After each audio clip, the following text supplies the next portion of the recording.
హైదరాబాద్ లో జనగణన ప్రక్రియ మొదలైంది. ఇప్పటికే సెల్ఫ్ ఎన్యుమరేషన్ పూర్తయింది. ఇప్పుడు ఇంటింటికి వెళ్లి హౌస్ లిస్టింగ్, కుటుంబ వివరాలు సేకరిస్తున్నారు. జూన్ 9 వరకు ఎన్యుమరేటర్లు ఇంటింటికి వెళ్లి వివరాలు సేకరించనున్నారు. ఇంతకీ అధికారులు ఏ వివరాలు సేకరిస్తున్నారు? అధికారులు వచ్చే సమయంలో ఇంటికి లాక్ వేసి ఉంటే పరిస్థితి ఏంటి? అసలు మన డేటా ఎంత వరకు సేఫ్?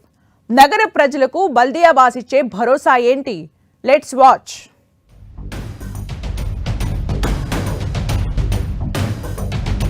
హైదరాబాద్లో జనగణన మొదలైంది. ఏప్రిల్ 26 నుంచి కొనసాగిన సెల్ఫ్ ఎన్యుమరేషన్ ప్రక్రియ ముగిసింది. దీంతో ఇంటింటికి వెళ్లి వివరాలు సేకరిస్తున్నారు. లేఅవుట్ మ్యాప్స్ ఆధారంగా తమకు కేటాయించిన ఇండ్లను గుర్తిస్తూ డిజిటల్ మ్యాపింగ్ చేస్తున్నారు.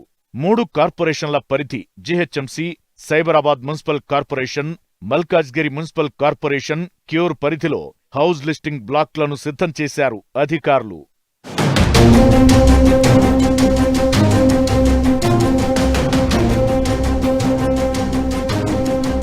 ఈ సర్వే కోసం ప్రభుత్వం పక్కా ప్రణాళికను సిద్ధం చేసింది. మొత్తం 19,868 హౌస్ లిస్టింగ్ బ్లాక్లను గుర్తించి వాటిలో వివరాలు సేకరించడానికి 21,773 మంది ఎన్యుమరేటర్లను, వారికి మార్గనిర్దేశం చేసేందుకు 3,400 మంది సూపర్వైజర్లను రంగంలోకి దించారు. ప్రతి ఎన్యుమరేటర్ తమకు కేటాయించిన లేఅవుట్ మ్యాప్ ద్వారా సుమారు 200 నుంచి 300 ఇళ్లను సందర్శించాల్సి ఉంటుంది.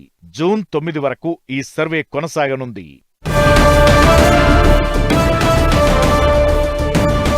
సర్వేలో భాగంగా 33 ప్రశ్నలు అడుగుతున్నారు ఎన్యుమరేటర్లు. వ్యక్తిగత వివరాలు సేకరించబోమని అధికారులు స్పష్టం చేశారు. కుటుంబ పెద్ద పేరు, ఫోన్ నంబర్ వంటి ప్రాథమిక వివరాలు మాత్రం తప్పనిసరిగా నమోదు చేయాల్సి ఉంటుంది. ఒక్కో ఇంట్లో సర్వే పూర్తి కావడానికి సుమారు 10 నిమిషాల సమయం పడుతుందని చెబుతున్నారు. ఇంట్లో ఎవరైనా ఒక్కరు ఉన్నా సరిపోతుందని, డోర్ లాక్ ఉంటే మళ్లీ వస్తామని స్పష్టం చేశారు కమిషనర్. ప్రజల నుంచి సేకరించే సమాచారం విషయంలో ఎటువంటి ఆందోళన చెందాల్సిన అవసరం లేదని కమిషనర్ ఆర్వి కర్ణన్ భరోసా ఇచ్చారు. ఈ హౌస్ లిస్టింగ్ ఆపరేషన్ వచ్చిన వాళ్ళకు ప్లీజ్ కోఆపరేట్ చేయండి అండ్ వారికి ఇన్ఫర్మేషన్ మీరు తప్పకుండా ఇవ్వాలి.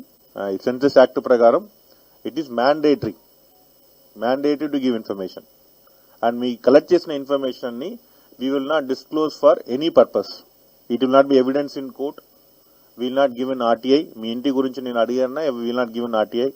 ఇప్పటికే సెల్ఫ్ ఎన్యుమరేషన్ పూర్తి చేసుకున్న వారు తమకు వచ్చిన ఐడిని చూపిస్తే సరిపోతుందని అధికారులు చెబుతున్నారు.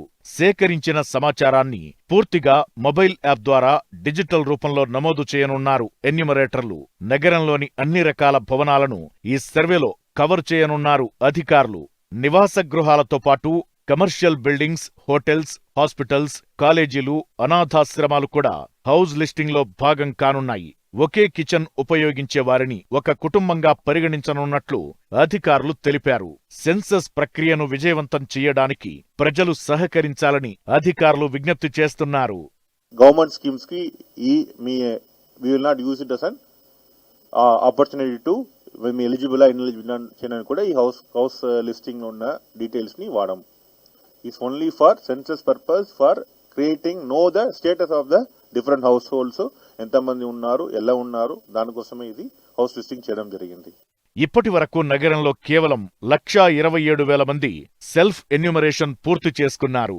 మిగిలిన వారందరూ ఎన్యుమరేటర్లకు సహకరించి ఈ బృహత్తర కార్యక్రమాన్ని విజయవంతం చేయాలని కమిషనర్ విజ్ఞప్తి చేశారు.